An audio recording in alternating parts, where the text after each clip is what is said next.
y después vamos a conversar y después la última ronda ya ir planteando alguna idea con respecto, si el tiempo nos permita, qué hacer. O bien será una próxima ronda donde nos juntemos y entremos ya a poder conversar. Hay iniciativas estas, debo manifestar, que se están haciendo de forma paralela en otros lados, no es la única, ya, hay otras.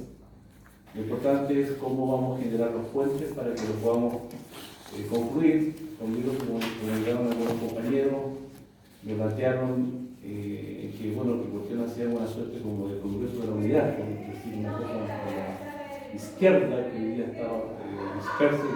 Cuando estamos hablando de izquierda, se entiende que estamos hablando de la izquierda no institucional, o sea, no estamos hablando de ese escenario. Pero es un tema que hay que abordar y que no sabemos bien.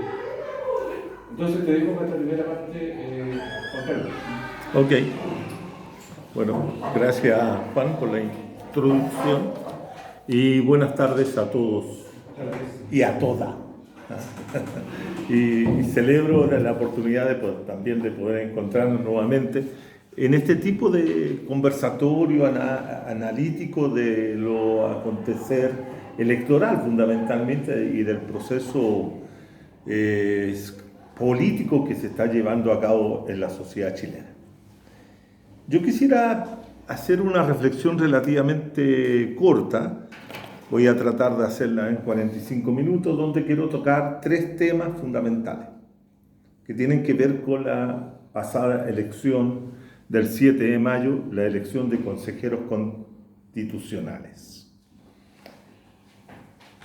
En primer lugar, yo quisiera señalar una cuestión que tenemos que prestar atención. Entre octubre del año 20 y 7 de mayo del presente año se han efectuado nada menos que 11 elecciones. 11 elecciones. Lo cual es un calendario electoral bastante apretado, porque en aproximadamente 32 meses se han llevado a cabo esas 11 elecciones. Eso no sería nada malo, que se hagan elecciones dentro de un régimen político democrático, para dirimir, para elegir, para tomar decisiones con respecto a distintos aspectos de la vida política. No tendría nada de malo. ¿Qué es lo que es extraño en este proceso político electoral que se ha desarrollado durante estos 32 meses? En primer lugar, es que se han realizado 3 elecciones, que las que tienen que ver directamente con el proceso constitucional, que se han realizado con distintas reglas electorales. Y las otras 9 restantes se han realizado con las reglas electorales que se mantenían o se tenían dentro de la democracia protegida, especialmente del periodo de 2012 al 2022, que era fundamentalmente con la regla del voto voluntario. ¿Ya? Hay dos elecciones que competen al proceso constitucional que se hicieron con reglas distintas. Es decir, en cierta forma hemos tenido 3 elecciones o 4 elecciones dentro del periodo constitucional y 3 de estas han sido con reglas diferentes, reglas electorales diferentes. Es decir, lo que puede ser normal dentro de una democracia liberal representativa, dentro de una democracia electoral, es que las normas se mantengan relativamente estables y no cambien de una a otra elección. Porque de una u otra manera, las reglas que rigen a los torneos electorales tienen incidencia sobre los resultados. De ahí que los neoinstitucionalistas siempre sostengan que las reglas importan, que las reglas son importantes y las reglas hay que prestarle atención. ¿Por qué? Porque producen consecuencias. Pueden producir consecuencias no deseadas o pueden producir consecuencias deseadas. Es decir, todo está en cuál ha sido la intención de parte de los legisladores o aquellos que establecen las normas, cambiar las normas. Y en este proceso que hemos vivido los últimos 32 meses, y especialmente sobre las elecciones o los torneos electorales referidos al proceso constitucional, las reglas sí han sido centrales y fundamentales para producir los resultados que nosotros vamos a analizar en esta charla, en este conversatorio. En primer lugar, el plebiscito de entrada del 25 de octubre del 2020 se realizó con las mismas reglas que se habían realizado todas las elecciones anteriores en el país y con voto voluntario. ¿Estamos? Y si a eso le agregamos el contexto social, epidemiológico que existía en el país, estábamos en pandemia, lo cual ya introduce un factor sobre el hacer y el quehacer de los ciudadanos y ciudadanas que debían concurrir a participar en ese evento electoral. Pero acá se tuvo una elección con las mismas reglas anteriores. Segunda elección del proceso constitucional, ¿cuál fue? La elección de convencionales, ¿cierto? Que fue en mayo del año 21. Y esas elecciones fueron acompañadas por otras 3 elecciones de alcaldes, concejales, cores y gobernadores, con 4. Fíjense que las 4 que he nombrado fueron realizadas con las mismas reglas que se hacían todas las anteriores. Sin embargo, la elección de convencionales se hizo con reglas nuevas, que fueron 3 fundamentales.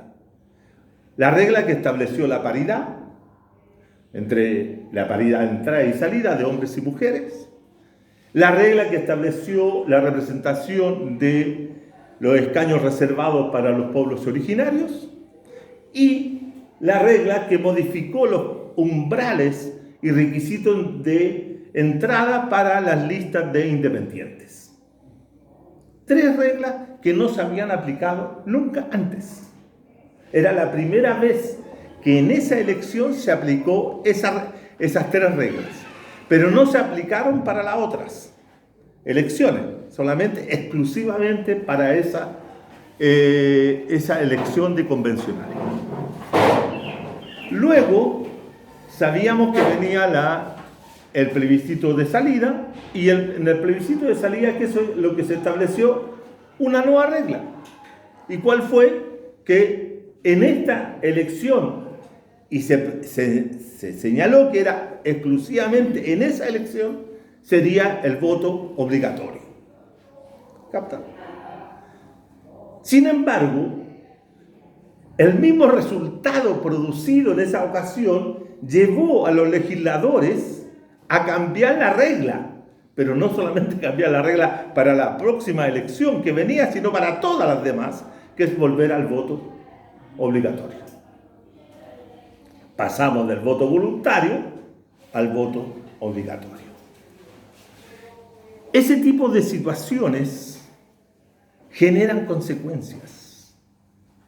Y la principal consecuencia es que de un padrón electoral que se había llegado a los 14 millones aproximadamente para la elección del plebiscito de entrada, ¿cierto? Y donde en ese plebiscito de entrada, siguiendo la lógica de todas las demás, la lógica de comportamiento de todas las elecciones anteriores y fundamentalmente del 2012 en adelante, votaba menos del 50% de la gente. Y en esa elección del plebiscito de entrada hubo un leve aumento de votación que llegó por ahí por el 50 o el 51% del electorado. Pero el 49% restante no votó. En la elección convencional, donde se establecieron estas tres reglas, la consecuencia fue, en términos de representatividad, en la cual las listas de independientes lograron tener una mayor representatividad o una mayor cantidad de convencionales que algunos partidos políticos o los partidos políticos del orden neoliberal. Lo cual también implicó un cambio en la correlación de fuerza y una incidencia sobre lo que allí se iba a elaborar. Consecuencia de la regla, hombres, 50% de hombres, 50% de mujeres, más los pueblos originarios. Inédito dentro del sistema político nacional. Por primera vez, hombres y mujeres participaban en igualdad numérica. Lo mismo que hacía por primera vez la participación de los pueblos originarios y de independientes. Sin embargo, esa elección se hizo con voto voluntario, no se hizo con voto obligatorio. Fíjense ustedes que en esa elección, con voto voluntario, el 58% de los electores no votó. No votó, es decir, no eligió ningún convencional. El 58%. 58% de personas no eligieron ningún convencional. Se cambia la regla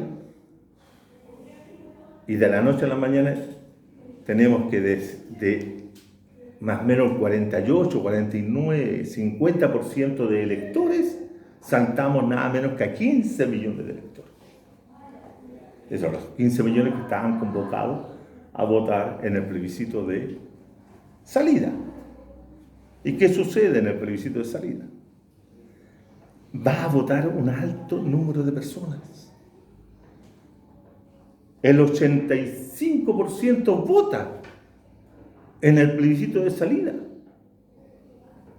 que nos hace recordar la primera etapa de la democracia protegida en los años 90, cuando en la democracia de esos años el número de participación, el porcentaje de participación era cercano al 90, al 91, al 92% de los electores inscritos.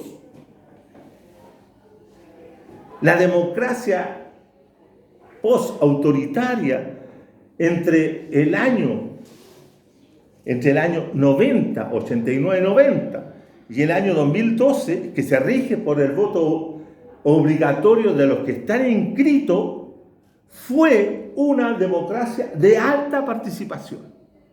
Alta participación. Cerca del 90% promedio a lo largo del tiempo. Que lo que pasaba es que la abstención no se podía registrar porque los sujetos que se abstenían no estaban inscritos.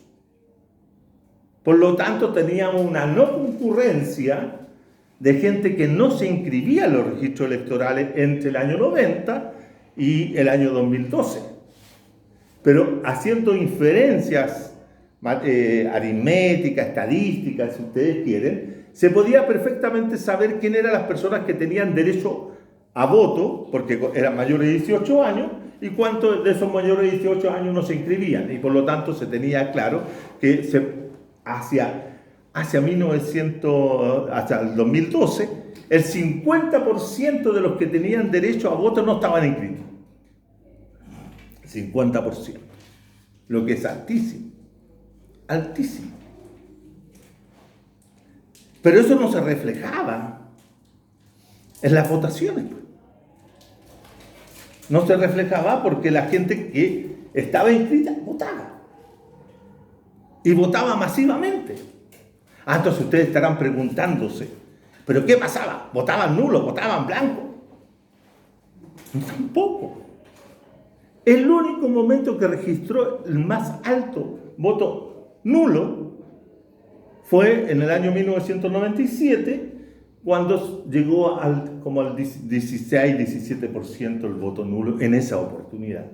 Y que sumado con el blanco dieron como 19%. Oh, una situación extraordinaria.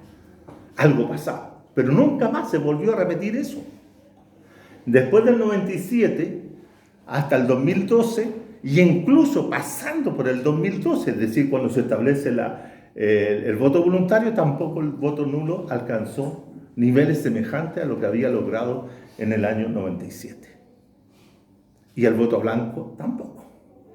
Pero sí, ya a partir del 2012, tenemos claridad de que el 50% y un poco más, hasta el 58%, incluso el 60%, el 66% en una elección comunal de no participación. 66%. Alcaldes fueron elegidos, los alcaldes de ese momento fueron elegidos solamente con la participación del 34% de la población. Alcaldes como el de La Pintana, por ejemplo, fue elegida con el 7% de la votación comunal. La actual alcaldesa es doña Claudia Pizarro. Claudia Pizarro, con el 7% de los votos comunales. Ese era el grado de representatividad que tenía las elecciones del momento. Y no estoy comparando, y no estoy comparando con el padrón electoral en general, estoy comparando lo que efectivamente la gente votó en aquella oportunidad. Es decir, estamos diciendo que el elemento central de la democracia chilena hasta el año 22 no era el voto blanco ni era el voto nulo, sino fundamentalmente la abstención electoral. La abstención electoral era lo significativo. Si bien es cierto, durante ese periodo hubo también campaña por el voto nulo nunca la población que estaba inscrita tomó como referente esas situaciones. Y era bajísimo. No pasa más allá del 5%, a veces el 6%, cuando era muy compleja el 7%, pero las elecciones de diputados, donde hay mucha gente que elegir, pero en las elecciones presidenciales nunca había habido voto nulo alto, ni voto blanco alto. Solo lo que digo, insisto sobre este punto de la abstención. La abstención era la clave. Allí estaba el mundo que no sabíamos qué iban a hacer si estos que volvían a votar. Por eso esta charla yo le he llamado, o esta conversatorio yo le he llamado, la izquierda ante la vuelta conservadora de los electores a la democracia protegida. Porque aquí hay una revuelta de gente que pasó de la abstención a votar por la derecha. Y todos los encuadres, todos los datos estadísticos que uno quiera hacer, mover los números de allá para acá, hacer inferencia, toda la regresión a lo que ustedes quieran, estadísticamente hablando, todo demuestra que el bolsón de gente que entró a votar en septiembre del 22 se mantuvo con un pequeño bajón, pero se mantuvo y votó igualmente por la derecha. Y votó fundamentalmente por un partido de derecha, por uno solo, que es el Partido Republicano. Fíjense, y ustedes esto tienen que haberlo leído, pero que es la primera vez en que un partido político en Chile logra tener más de 35% de los votos solo. Solamente se había logrado aquello en marzo de 1965, cuando la democracia cristiana logra, a través de una campaña muy dirigida, que era un parlamento para Frei, logra tener más de 40 o alrededor del 40% de los votos. Y logra controlar durante 4 años el parlamento en ese periodo. ¿Captan? Entonces, esto es lo novedoso. Lo novedoso es que el mundo abstencionista era un mundo abstencionista que tenía una percepción de la política, tenía un planteamiento de la política donde gravitaba pesadamente los sectores más conservadores. Pero, y quiero llamar la atención sobre este punto, pero que no son conservadores a la antigua. No son conservadores, no estoy pensando en el Partido Conservador, ni en el Partido Liberal, ni estoy pensando en ese tipo de conservadurismo, sino que estamos en presencia, y esto habría que investigarlo, trabajarlo más, meterse más en ese mundo. Es un nuevo tipo de neoconservadurismo que tiene que ver con lo siguiente, y yo lo decía también la vez pasada, tiene que ver con que hoy día tenemos un grupo de personas que quieren cambiar, quieren modificar, quieren hacer reformas, pero cambios suaves, leves, superficiales, para que el sistema capitalista funcione de la mejor forma. Pero no quieren cambiar el sistema capitalista. Quieren que el mercado funcione de la mejor forma. Quieren que el problema de la ISAPRE sea solucionado, pero manteniendo la ISAPRE. Porque esa gente que está en la ISAPRE, ese 3 millones de personas que están en la ISAPRE, no son sectores populares de San Bernardo, ni de Cerro Navia, ni de Los Prados, ni de ninguna de esas comunas populares. Los sectores que pertenecen a la ISAPRE son de las comunas de clase media alta y de los sectores de ABC1, es decir, de La Reina, Las Condes, etc. Y ellos quieren justamente mantenerse en la ISAPRE, porque ellos también son aquellos que aceptaron lo que yo denomino la ciudadanía neoliberal. Y la ciudadanía neoliberal le ofreció ser distinto a otra ciudadanía. ¿Qué es lo que era la ciudadanía del estado del bienestar? La ciudadanía del estado del bienestar era aquella que le prometía, ¿cierto?, una igualdad a todos. Es decir, una educación semejante en colegios públicos para todos. Una salud para todos en establecimientos públicos. Y así sucesivamente. Pero el neoliberalismo, ¿qué es lo que hace? Le dice, mire, usted no quiere estar con los igualados, le vamos a ofrecer un sistema de salud privado que usted podrá pagar, pero podrá tener una mejor atención, podrá hacer esto, este otro. Y la gente se fue para allá. 3 millones ahí de afiliados a la ISAPRE. Claro, no es la mayoría de la población, pero esos son los que están ahí. Son 3 millones. 3 millones. Es harta gente, ¿no? Porque es la misma votación que obtuvo los republicanos, pues. Más o menos. Pero claro, estamos aquí hablando de gente de diferentes edades, etc. No se puede hacer un símil tan grosero, pero yo lo estoy haciendo para marcar un elemento de comparación. De manera entonces que ese mundo abstencionista es el que está definiendo ese mundo, mejor dicho, ese mundo de ex-abstencionista, es el mundo que está definiendo hoy día los procesos electorales. Es algo tremendamente significativo, porque nadie se preocupó de ese mundo durante años.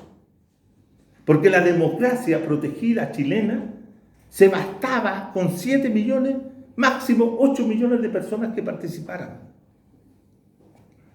le daba lo mismo los otros 5, 6 o 7 millones que no participaban. Porque las definiciones, las decisiones vinculantes se tomaban en ese mundo de 7 millones. La única vez que se saltó a 8.300.000 fue en la elección pasada de la segunda vuelta de Boric, cuando salió electo Boric. Ahí se votó 8.300.000. Y eso es significativo. Entonces, ¿qué es lo que tenemos? Tenemos una revuelta, un ingreso masivo de nuevos o viejos, llamémoslo como sea, pero nuevos electores. Y esos nuevos electores deciden entrar a votar por la derecha. Y lo hicieron en el plebiscito pasado y generaron la consecuencia siguiente. El votar rechazo masivamente, 8 millones aproximadamente, o 7.800.000 aproximadamente de personas votaron rechazo, que suspendieron ese proceso y dieron vida a otro proceso, que dieron a este proceso, al que estamos metidos hoy día. Y ahí tuvieron que crear un nuevo escenario por donde transitar lo que había decidido, y aquí es donde vienen las equivocaciones, lo que había decidido el pueblo en octubre del 20. Fíjense, este es un dato también que hay que tomar en cuenta. Se tomó la decisión de que el 80% de la gente que había participado en la elección del 25 de octubre del 2020 había votado por un cambio constitucional. Y todo el mundo, estimado, y todo el mundo aplaudió y celebró de que el 80% había decidido cambiar la constitución del 80. Lo cual era una muy buena noticia, sin duda que sí. Pero ese 80% equivalía, comparado con todo el padrón electoral, el 38% de gente que estaba a favor. O sea, podríamos presumir que el 62% no había decidido eso. ¿Captan? El 62% había mantenido silencio y por lo tanto, pero inclusive en la gente que votó tú tienes que considerar que había un 20% o un 19% de gente de la derecha que decía que no. Por lo tanto, uno podría decir, como se hacen esas sumas, asumémosle lo de la derecha más todos los que no votaron, entonces tenemos todo un mundo de gente que no quiere que se cambie la Constitución. Ese tipo de cosas se pueden hacer. Y se hace habitualmente. Pero es incorrecto. Porque se están sumando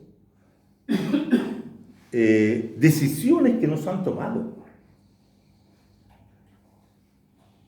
Por lo tanto, era correcto hacer lo que hizo la oposición, mejor dicho, en ese momento, la oposición a Piñera, que celebraba.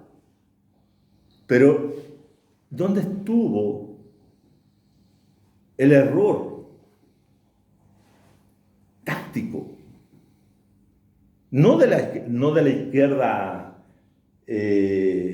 no institucional, porque esa izquierda no está, sino que de la izquierda que está en el interior del sistema, que fue aceptar en la normativa que rige al proceso constitucional, abierto el 15 de noviembre, el voto obligatorio al final.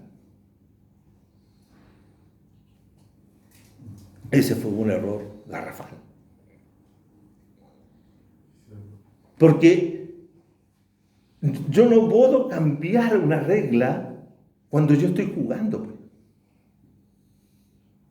¿Captan? No puedo cambiar la regla. Porque la regla era inducida tal vez a la participación de gente que era un riesgo no saber qué es lo que iban a hacer. ¿Por qué? Porque también se partía de la base de que la gente de izquierdas sostenían muchas veces de que dentro del mundo de los abstencionistas estaba el activo democrático que no se manifestaba. Y parece que no estaba ahí el activo democrático. Bueno, entonces eso hizo que ese 38 tuviera también otra voz de alerta, si ustedes quieren. La voz de alerta fue dada en las elecciones convencionales que acabo de decirlo, cuando se fue electo solamente por el 42% de los votos. Solamente por el 42% de los votos. Es decir, había una gran cantidad de población, que no sabía a quién elegir por toda la cantidad de listas que se presentaron, se confluyeron, etc. Pero ya eso también fue una interesante luz de alerta de que algo estaba pasando en la sociedad chilena, que no había correspondencia entre lo que se manifestaba en torno al cambio constitucional y lo que la gente realmente estaba votando. Bueno, y eso quedó claramente manifestado después en la elección de septiembre del 22. Y da origen a este proceso. ¿Y qué pasa en este proceso? Este proceso los dejó golpeados, dejó a todo el mundo así cavilando, pensando qué es lo que se venía. Claro que una cosa es decir, y es evidente que había que decirlo, que todo esto era un tongo, un fraude, como muchas veces se calificó, articulado, elaborado por los partidos políticos que estaban con representación parlamentaria, y por lo tanto ellos iban a hacer algo a su pinta. Evidentemente que estaban haciendo algo a su pinta.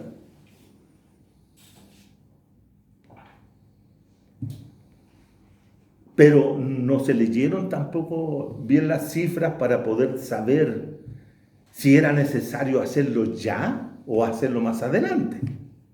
Bueno, se hizo. ¿Y qué pasó?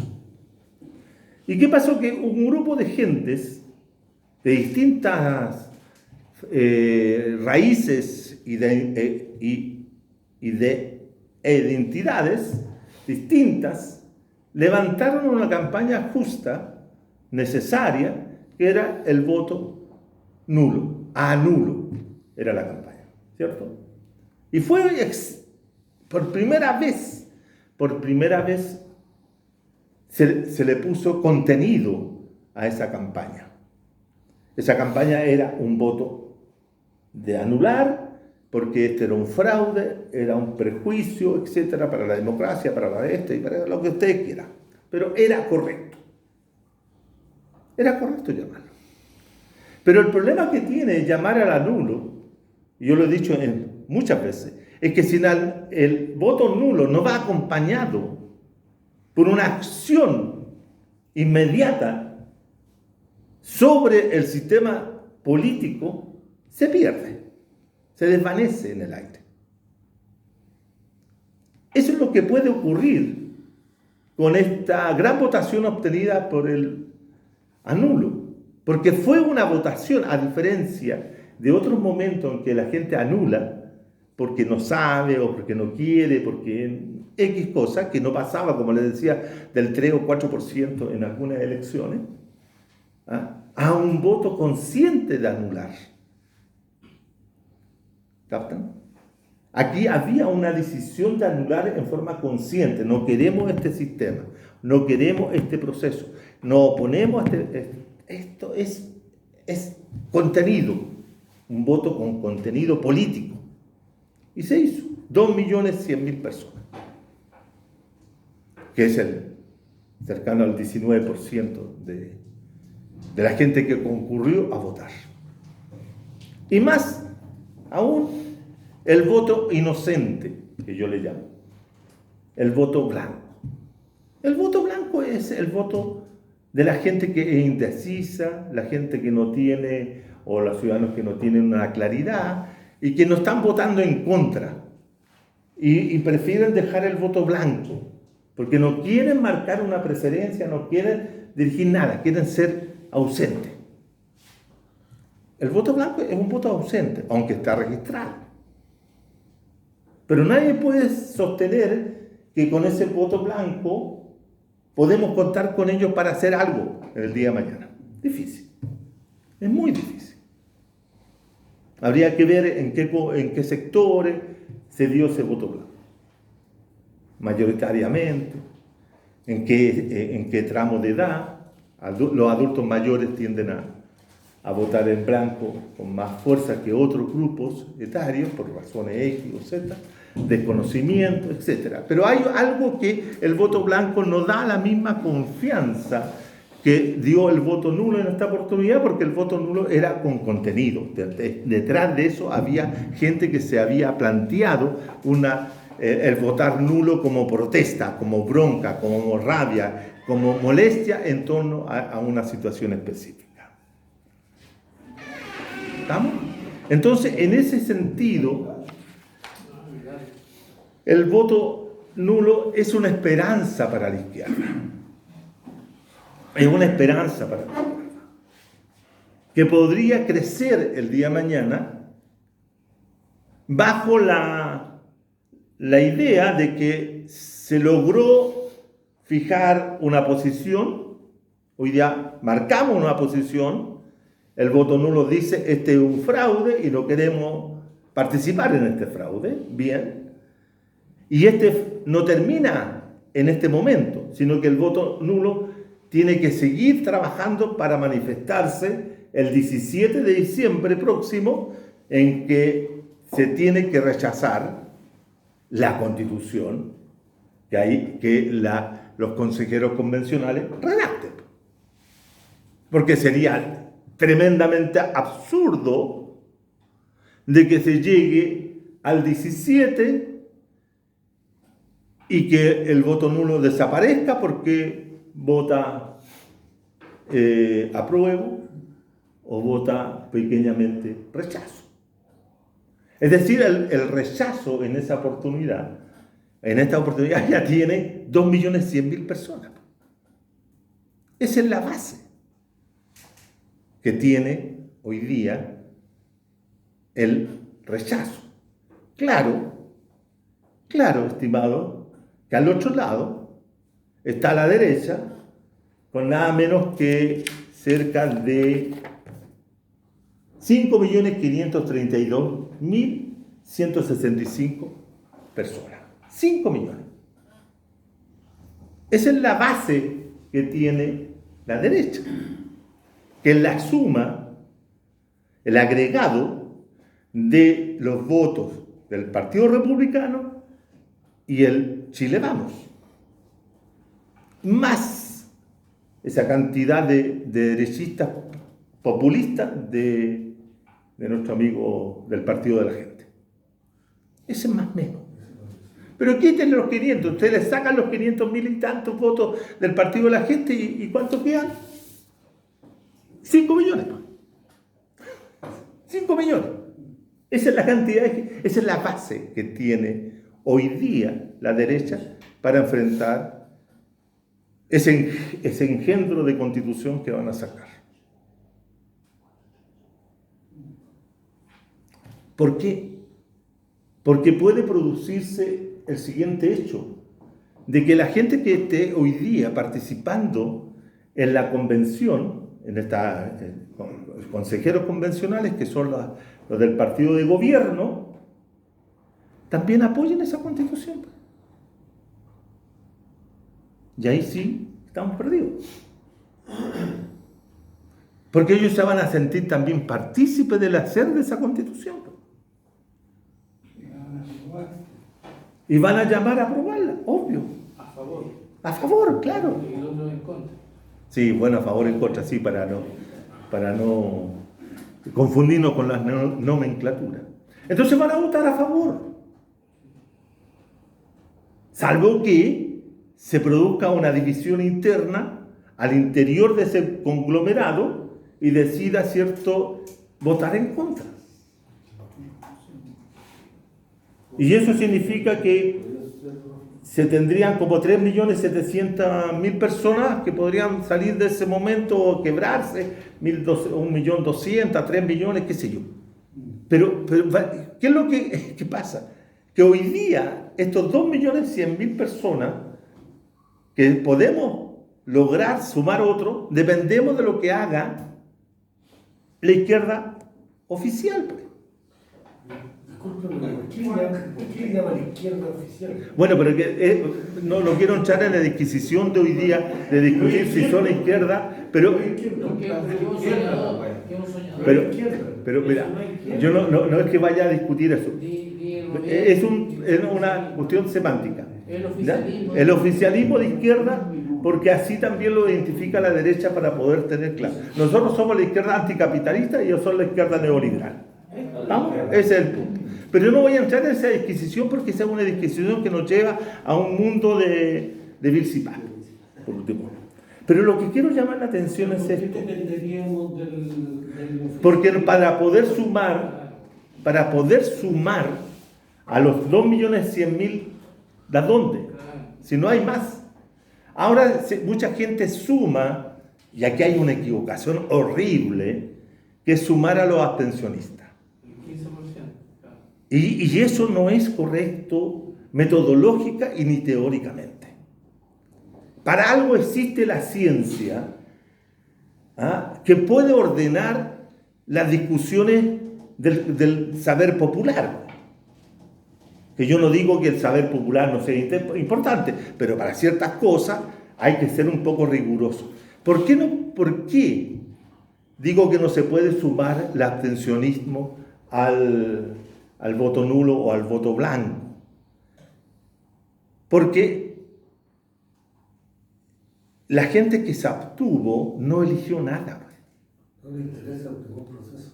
No eligió nada, ni se manifestó, ni dijo ni A, ni B, ni C, nada. Absolutamente nada. Ahora, hay gente que, como esta misma persona que está hablando acá, y otros compañeros, que llamamos a la abstención. Eso también está claro. ¿Pero cuántos seremos? Ayer conversaba con uno y me decía, somos 2. Agrégale a tal, somos 3. Pero no podemos decir que toda la gente que votó abstención está en la misma parada de uno.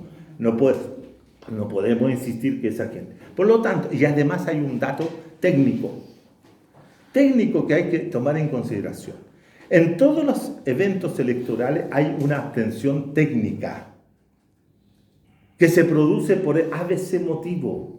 Se produce porque el señor o la señora se enfermaron, que perdieron el carnet, que sufrieron un incidente, que por ABC motivo les impidió llegar. Siempre hay. Y por lo tanto, en todos los torneos electorales, siempre el analista tiene que considerar que hay un 10% aproximadamente para abajo, que puede ser técnico. Por lo tanto, si nosotros sacamos ese 10% técnico, nos quedan solamente de ese volumen de gente que no votó el domingo pasado, 5.3% que podríamos decir que son abstencionistas políticos, por si acaso. Y ahí son, ¿cuántos? Serán como 600.000 personas.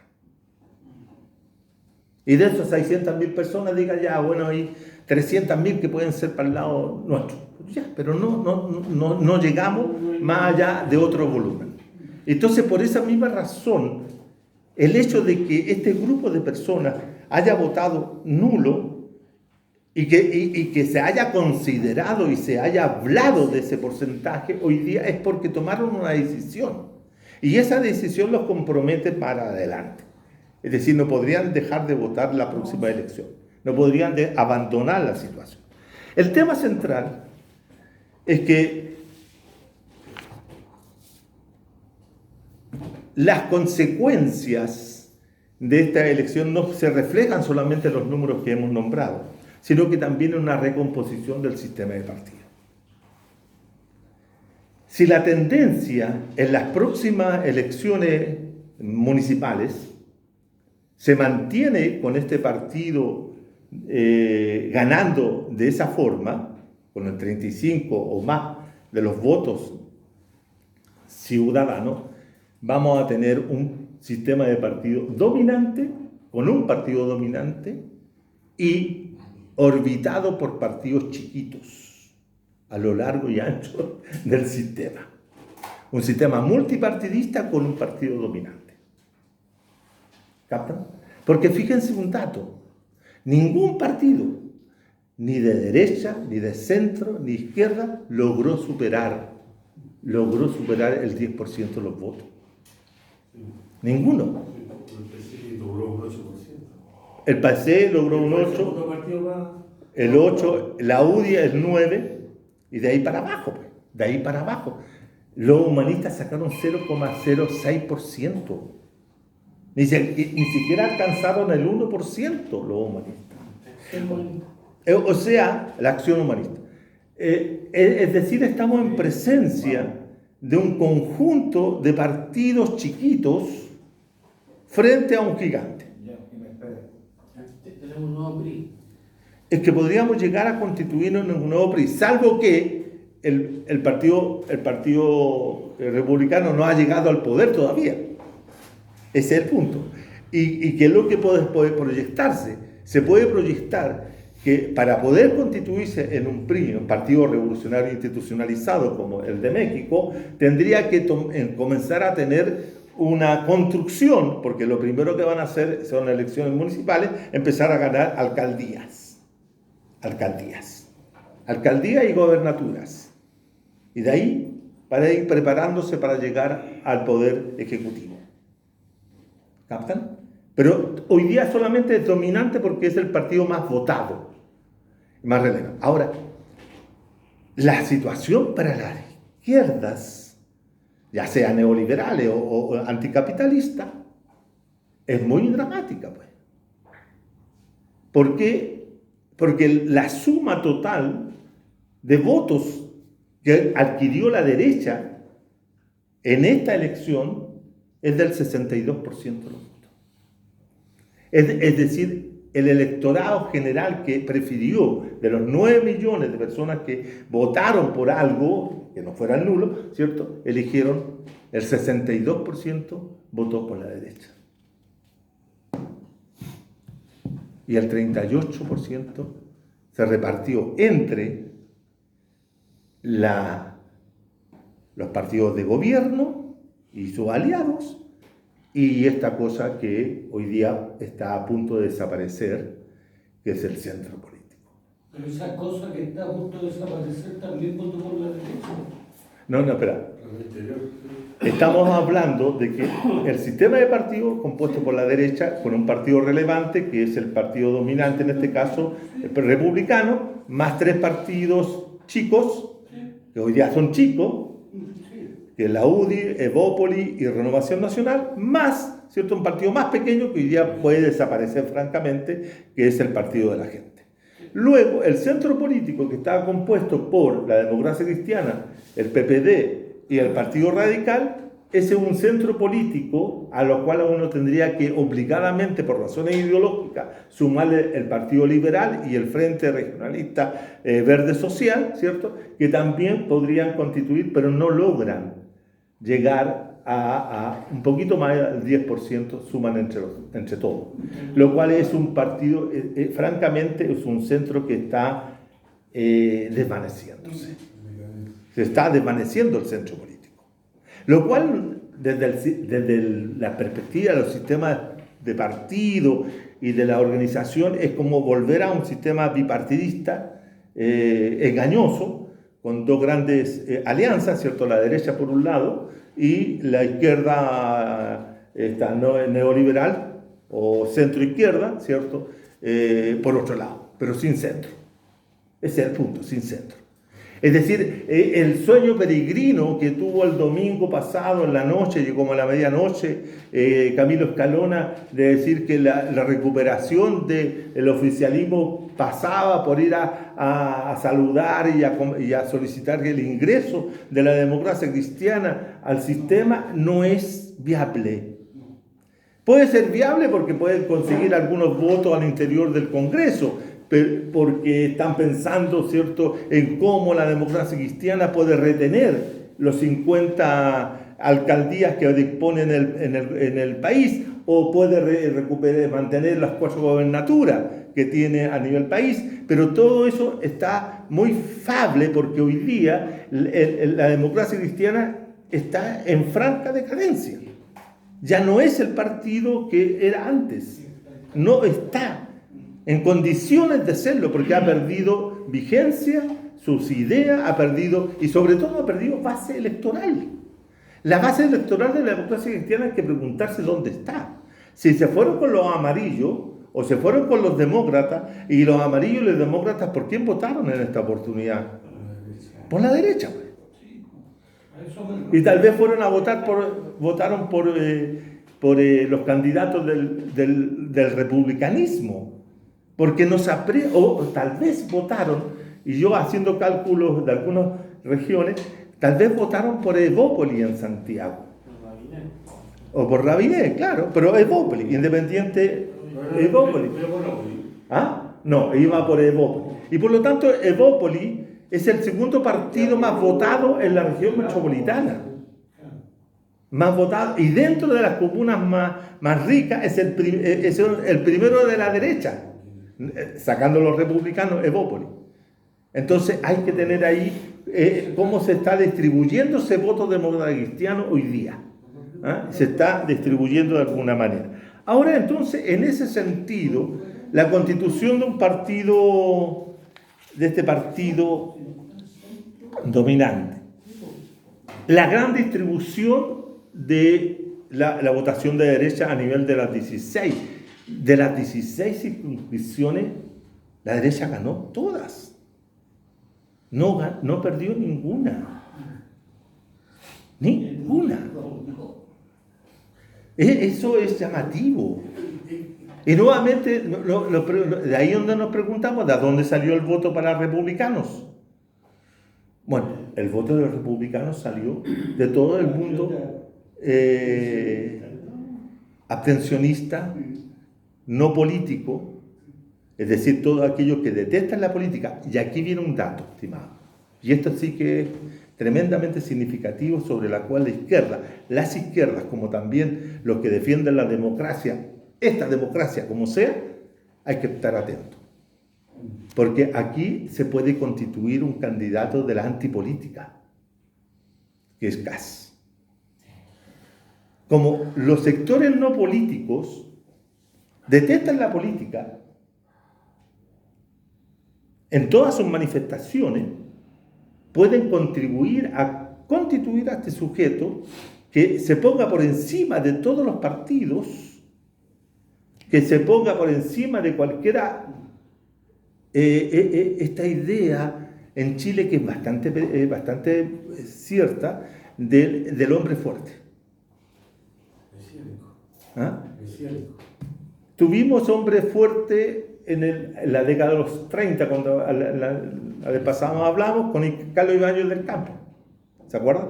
27 al 31. Lo votaron. Bien, excelente. Primera vez que se vota un presidente por movilización ciudadana en el país. Pero en el año 52, Ibáñez representó el que traía la escoba, como lo muestran en la historia. Ibáñez era el que venía a barrer la corruptela, venía a limpiar, a terminar con la fragmentación de los partidos políticos, a hacer un gobierno fuerte por encima de los partidos. Y piensen que ese Ibáñez fue apoyado por los sectores populares y especialmente por el Partido Socialista. El Partido Socialista Popular, ¿no? De nuestro amigo Raúl Ampuero. Almeida incluso. Fue el año en que Allende se retira del partido y funda el Partido Socialista de Chile, partido chiquitito, para lograr levantar el Frente del Pueblo. Y fue la primera candidatura de Allende en el año 52. Pero tuvimos a un viejo dictador que ya estaba en su etapa otoñal, Ibáñez, durante el periodo del 52 al 58. Pero esta idea del hombre fuerte que puede limpiar la política, que puede regenerar la política, ¿ah? Hacer otro tipo de política, que es la antipolítica. Y Kast representa aquello. Y ese es el gran peligro. El gran peligro. Ahora Kast no va a ser, si que llega a ser gobierno, no tiene un programa populista como algunos creen. Que esa es la derecha populista. No, la derecha populista la representaba nuestro amigo Parisi. Pero Kast representa la derecha neoliberal más dura, profundamente dura. Por lo tanto, no es ni Piñera, ¿ah? Es la derecha neoliberal. Es el Opus Dei entrando a la convención. Son los empresarios entrando a la convención, aunque haya quedado Juan Sutil afuera. Es los evangélicos entrando a la convención, esta consejera, qué sé yo, está entrando todo lo más retrógrado del país. Y con ello están entrando los sectores populares que los apoyan. Pero Juan Carlos, dentro de tu Sí. análisis, a ver, ¿por qué no negamos a veces a este hecho real? ¿Ah? Y siempre hablamos de esta derecha dura, esta derecha conservadora, pero eso es fascismo. Y es fascismo, ¿por qué estamos temiendo decir las cosas por su nombre? A ver, yo tengo la impresión, es que, bueno, yo tengo... A ver, dejemos terminar Juan Carlos y después una... Sí, No, que dentro de lo que está en un paréntesis, simplemente yo, en lo personal, en lo metodológico, en lo técnico, en lo científico, yo me resisto de hablar de fascismo. Es un problema de categoría. Es un problema de definición, es una definición. Todo lo que tú quieras hablar de fascismo para la propaganda, perfecto. Pero yo, como académico, no puedo hablar de fascismo porque no hay fascismo. Ese es el punto.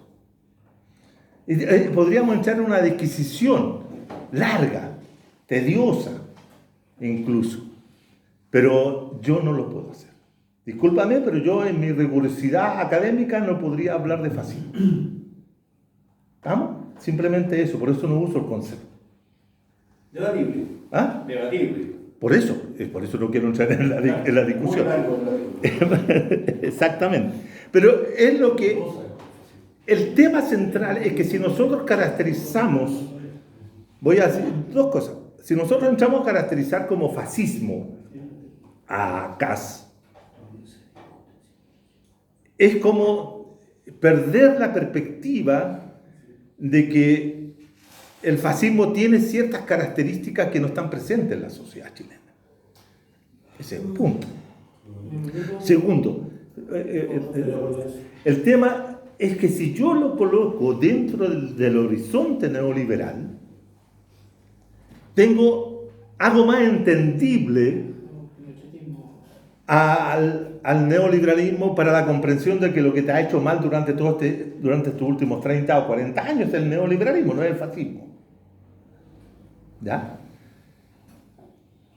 Ahora, ni siquiera Kast representa el pinochetismo. Es Kast. Es Kast. Con todas sus versiones, había por haber. Pero hay que hacer una caracterización del sujeto. Mira, la izquierda chilena, si no me equivoco, se pasó por lo menos unos 10 años, discutiendo la caracterización del régimen militar o de la dictadura militar. En ese análisis. 10 años se pasaron discutiendo. No, mandaron la dictadura, le pusieron una dictadura cívico-militar, no una dictadura fascista, que era lo que le correspondía hacer. Y eso es perdieron 10 años reteniendo a la población chilena y engañando, porque ese error no lo asumió los partidos políticos que estuvieron al frente de combatiendo la dictadura, no lo asumieron como tal. Siempre blanquearon. Y por lo tanto no era fascismo, sino era neoliberalismo. No era fascismo. Entonces no era fascismo, era neoliberalismo. Entonces, a ver, pero compañero, ¿puedo terminar para que le damos la... Termina de manera neoliberal. A ver, ¿Ah? yo creo que todos quieren hablar, pero dejemos que termine Juan Carlos la... Ya. Pero mira, si lo que queda es bastante poco, es solamente decir que estamos en presencia de la constitución de un partido de un partido dominante, que este partido dominante podría constituirse en un partido antipolítico, es decir, puede constituir y dar lugar a la configuración de un líder de la antipolítica. De la antipolítica fundamentalmente no populista, no fascista, sino profundamente neoliberal, apoyado por toda la élite neoliberal del país y con todos los sectores medios neoliberalizados y los sectores populares neoliberalizados. La estadística que muestra cómo los sectores populares votaron por Kast es impresionante. Impresionante. Fíjense ustedes que solamente en dos comunas populares, la comuna de, les digo inmediatamente, cuáles son estas dos comunas de San Joaquín, no porque sea mi comuna, y la Pedro Aguirre Cerda, fueron las únicas dos comunas en que la derecha no obtuvo más del 50% de los votos. Sacó el 49,61 y la Pedro Aguirre Cerda el 49,27. En todas las demás comunas, la derecha sacó altísima votación. Fíjense ustedes que la comuna popular más alta de votación de derecha fue San Bernardo con el 58,49% de los votos. Y la comuna de mayor votación que obtuvo dentro de las comunas altas fue Vitacura con el 85,76%. Entre las comunas medias, la comuna de Huachuraba y la comuna de Independencia son las que registran los mayores valores para la derecha. Y en todas las comunas medias ganó... Hay un detalle en Independencia. Más que una comuna media, la comuna de Independencia es una comuna de inmigrantes. Inmigrantes venezolanos con derecho a voto, todo. Bueno, pero en todo caso esto te refleja más peligroso la situación, porque el votante venezolano es un anti-izquierdoso total y completo. Todos los que llegaron, todos los inmigrantes que vienen. Entonces todos vienen con un chip anti-izquierda, anti-socialismo, anti cualquier cosa que pueda modificar las estructuras actuales de la sociedad capitalista a la cual ellos vinieron a buscar mejor destino. Entonces, en ese sentido, eso, por ese lado. Entonces, voto popular apoyando a la derecha. Voto muy poco apoyando a los sectores populares propiamente. A los sectores populares. El Partido Comunista logró una muy buena votación en esta oportunidad, lo cual lo convierte en el primer partido dentro de la alianza. Eso es significativo. Ahora, dicho esto, solamente me queda decir que ¿qué hacer para la izquierda? ¿Qué puede hacer la izquierda? La izquierda no institucional, nosotros, como somos, no nos queda más que lograr organizarnos en un frente, no lo quiero llamar frente de clase, frente a lo que sea, pero en una organización política que tenga como norte específico votar en contra el 17 de diciembre. Porque esto logrado el 7 de mayo es imposible revertirlo de otra manera, salvo que sea con un estallido social 2.0, 3.0, 4.0 de aquí a diciembre. Y no sé si hay hoy día ánimo, fuerza social para hacerlo. Yo creo que no. O tengo muy baja esperanza en eso. Pero sí, ¿qué es lo que tengo esperanza? Fíjense en una cosa clara. De esta revuelta que hemos dicho nosotros, una revuelta conservadora, abrió una ruta para hacer una revuelta plebeya, para llamarlo de alguna forma. Si esta es una revuelta conservadora, hagamos que el 17 de diciembre sea una revuelta plebeya, en la cual, ¿cierto?, nos movilicemos todos los que tengamos un espíritu antineoliberal, antifascista, si tú quieres, anti-CAS, o pro-política, o pro-democracia, y por lo tanto todo eso tenemos que movilizarlo. De lo contrario, para todos los que están escuchando, ¿cierto? El triunfo, o mejor dicho, no el triunfo, sino el alto número de votos nulos, no se convierten en nada si no hay una conducción política. Tiene que haber una dirección política, tiene que constituirse un conglomerado de gentes de reconocidas trayectorias políticas, sociales, culturales, que encabecen desde ya este movimiento que tiene que conformarse como un movimiento anti-CAS, anti-constitución republicana. Porque, compañeros y compañeras, piensen ustedes, o pensemos todos, que si nosotros no logramos detener aquello, nos vamos a tener que aceptar la constitución de que los republicanos establezcan, que puede ser mucho más draconiana, mucho más autoritaria, mucho más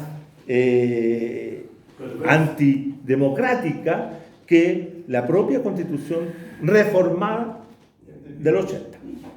Y que tengamos, y yo te lo dije el mismo día domingo, tengamos que defender la constitución De Pinochet-Lagos. Porque esa constitución Pinochet-Lagos puede ser más democrática, así como está, que la que venga redactada por los republicanos. Porque los republicanos con la derecha, la UDI, Renovación Nacional y Evópolis, tienen el control total de esta convención de consejeros.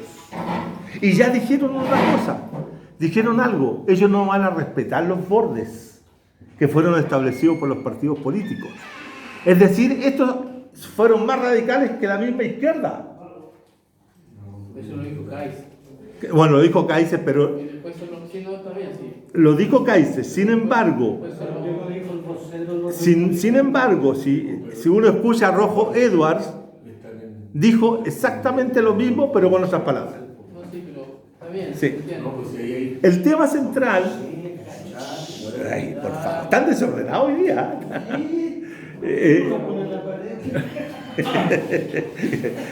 El tema central es que hay que frenar lo que viene. No bastó con decir nulo. El nulo expresó que estamos en contra de lo que se está haciendo, pero no detuvo lo que se está haciendo. Si ese es el problema del voto nulo, el voto blanco, o si ustedes quieren, de la abstención, no detienen los procesos, Está legitimado. les da curso legal. Era curso legal. Claro, curso legal era. Bien. Es decir, en ese sentido, hoy día, los que van a estar en la convención esta de consejeros van a estar mucho más legitimados Que la anterior. que la anterior, incluso. Incluso que la anterior. Entonces hay que evitarlo. ¿Cómo hay que evitarlo? La única forma es organizándose para evitar una restauración conservadora y neoliberal en el país. No hay otra. Y lo único que se puede hacer es lograr diálogos, establecer diálogos desde aquí con la gente que está en el oficialismo. Con los amigos de ellos. Con- Ellos no quieren conversar con ellos. Tienen que hablar con todos para constituir. Es como volver, este país tiene esa situación, es que vuelve atrás. Y yo le decía el otro día en esta misma charla, este es un eterno presente neoliberal. No salimos del presente neoliberal, no hacemos ruptura con el presente neoliberal. Este es un presente que nos agobia, pero que nos deja donde mismo. Salimos de una situación para caer a donde mismo. ¿Capta? No avanzamos, no se avanza. Votamos Votamos por Boric para no estar con Kass. Claro, votamos por Boric.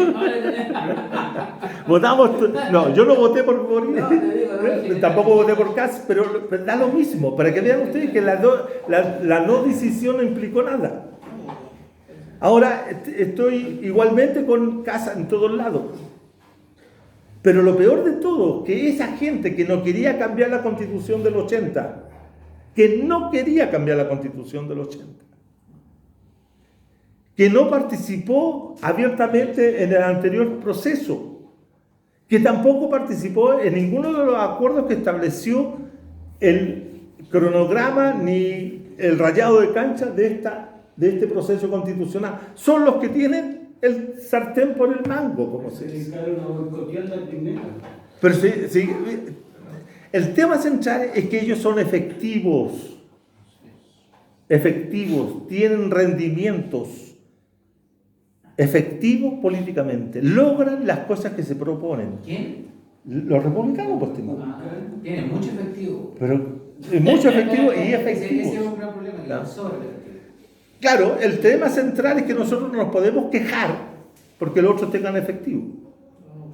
Allende ese no fue el problema.